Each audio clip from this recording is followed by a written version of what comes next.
Alright, so this pattern works. You start anywhere. Let's say we can either start here on the guitar. Oh look, there's an F. Okay, so I've determined what note I'm on. Ask yourself, what do you want that F to be? You want it to be in the key of F, so it would be R. Or F could be the third, well, if you want to get complicated, the third, the minor third of D minor. But if you're in the key of F, all right, then it would still, F would still be the root strictly, and then you'd be just favoring that D minor here. Anyway, let's stick to something more simple. So we'll call this F the fourth of the key of C. So we look for the 4 here on the diagram. All right, we don't have it on the pentatonic because the pentatonic scale does not include the 4th, but we have it up here. Where is it? Okay, that's an interesting question. Here is the barred short pattern stack simplest form. When we want to start a 4, where does that land us? Okay, where a lot of guitar players get in trouble is when you're playing the 4th, they tend to want to just play like major chords the whole thing.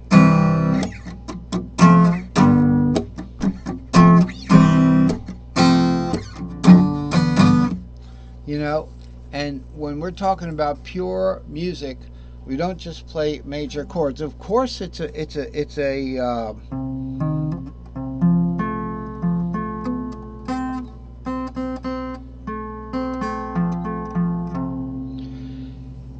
there's no difference between the major F major triad and the F Lydian triad. There's no difference because you only have 3 notes. There's no way to make that kind of distinction. But if you really want this to be the 4th of what you're playing and stay in the key of C, you don't want to hit an F major because you wouldn't want to hit that B flat. Okay? You wouldn't want to be hitting that B flat. So here's the F, C. Let's see what we got here. C, F. Okay, that's A. Alright, we're not going to hit the B flat when we would hit it when we're going to the 4th of that. We'd hit it on the scale, okay? So if we started the scale from, say, this 4, so we go something like,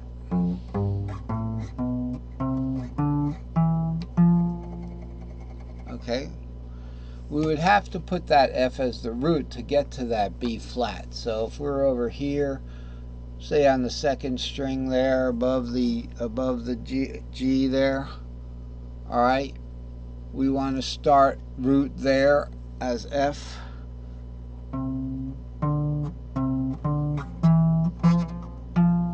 That right there. Oh, there's your F. There's the B flat. It's a black note right there. Okay. Whoop. The lighting doesn't really want to show you that, but trust me, it's hard to see because it's a black note. It's just not there. I mean, it's dark.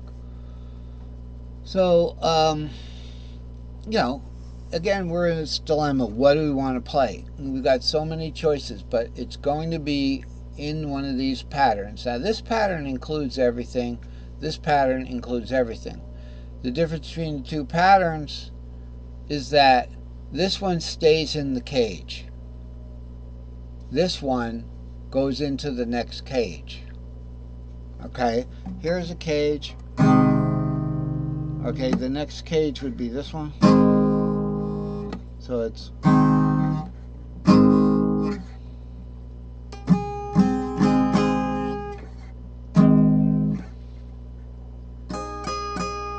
okay. Those are the different forms, the C, A, G, E, D forms of starting on the C. Now, in mine, that would be actually A flat. So it'd be all the different forms of A flat. I really got to know A flat good when I made this. You know, I'm a piano player mostly, and A flat does not bother me. I wouldn't want to play in the key of A flat, but I use it a lot. And if you use triads, you don't have to stick to the modes.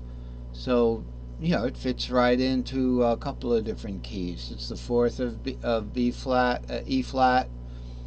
It's the fifth of D flat, okay? That kind of thing.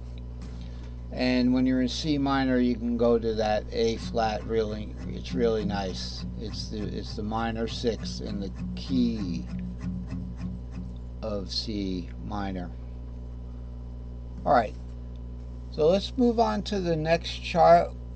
Okay, we're gonna take our line out there. Remember the warp line where you have to take the pattern itself and warp it, it's variable. So wherever you start the pattern, if you start this 3 here and you start from this 3 right here, which is string 4, all right, you're not going to go, you go 3, 4, 5, you're not going to go 6, 7 R. Okay, it's going to look like this.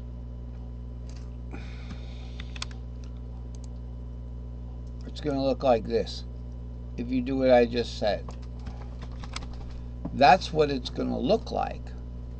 And I'll show you how that fits right in to the diagram below. Okay, so the 3 was right here, right? I'm going to show you how it fits right in there. You see how this goes 3, 4, 5, then it's shifted over 6, 7 R as opposed to this 3, 4, 5, 6, 7 R sitting right on top of it. There it is. Fits right in.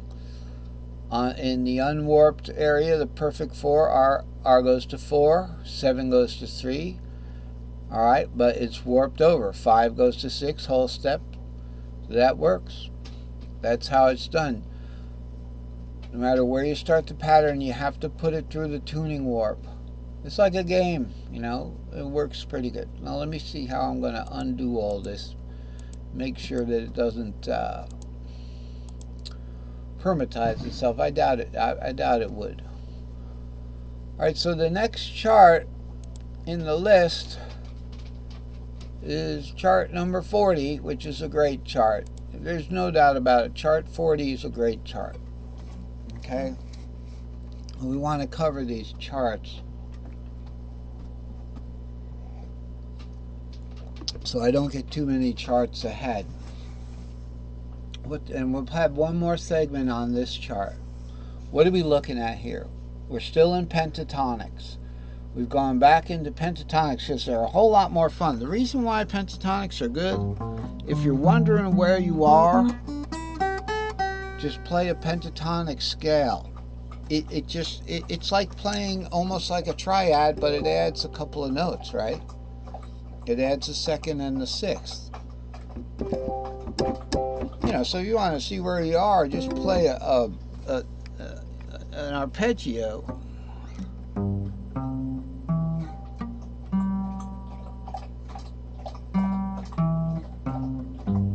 That's what we do in piano, but in guitar, actually, I learned, I learned arpeggios. If you have an E chord here, right, and you just strum the strings and keep your fingers on that chord, you're doing an arpeggio.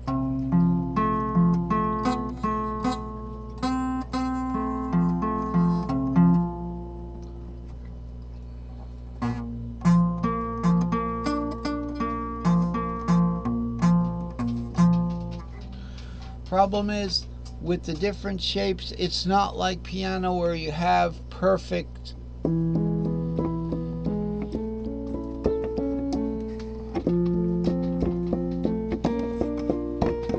it's not as easy to stay perfectly you know, kind of have the same motion of the hands. Guitar, the notes aren't all the same. Only